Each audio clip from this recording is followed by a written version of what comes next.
मेरे को निशाने पे सारी देश की बीजेपी ले रही है।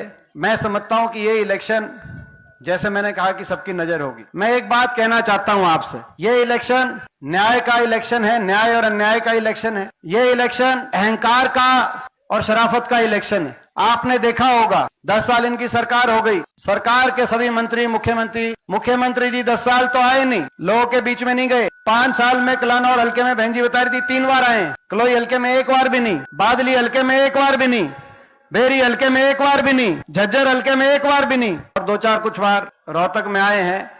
तो 5 साल कहीं किसी हल्के में 1 बार भी नहीं। और आखिर में जब जा रहे हैं, अब जनसंवाद, इलेक्शन का टाइम नजदीक आ गया तो जाना पड़ेगा, जनसंवाद कर रहे हैं। तो जनसंवाद में भी आपने इस सरकार के अहंकार का रूप देखा होगा। कोई मुख्यमंत्री जी से कोई कुछ कहता है तो वहीं जो सरकार का, इस सरकार में इनमें अहंकार जो आ गया है, वो उस रूप में उसको जवाब देते हैं। हमारी एक महिला ने खड़ा होकर कहा कि जी कोई काम नहीं हुआ, देश में सबसे ज्यादा बेरोजगारी हरियाणा में हो गई, कोई फैक्ट्री आप खुलवाओ। तो बोला इनको चंद्रयान में बिठा के चांद में भेज दो। एक ने कहा कि जी कोई किसान की समस्या है, बोला इसकी उठा के पिटाई करवाओ दूसरी पार्टी से। एक ने कहा कि जी नशे से चला गया मेरा लड़का, इतनी बेरोजगारी है, नशा बढ़ गया, और मैं विधवा हूं, 22 साल का बच्चा चला गया नशे में, कितना दर्द होगा उसमें के।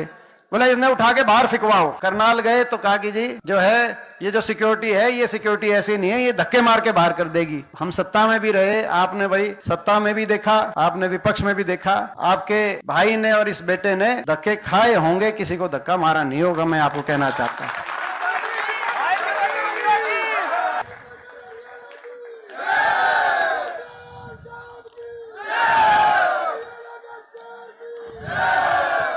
तो ये न्याय अन्याय की भी लड़ाई है, अहंकार और शराफत की भी लड़ाई है, अपने इलाके के विकास की भी लड़ाई है। हरियाणा में बदलाव हो, हरियाणा में खुशहाली आए और हमारा इलाका और हरियाणा प्रदेश दोबारा से देश में विकास में आगे पहुंचे, जैसा आपका हमने जो सपना देखा है, उसकी तरफ कदम बढ़ाने की लड़ाई है। ये इलेक्शन सच्चाई की, सत्य और असत्य की भी लड़ाई है।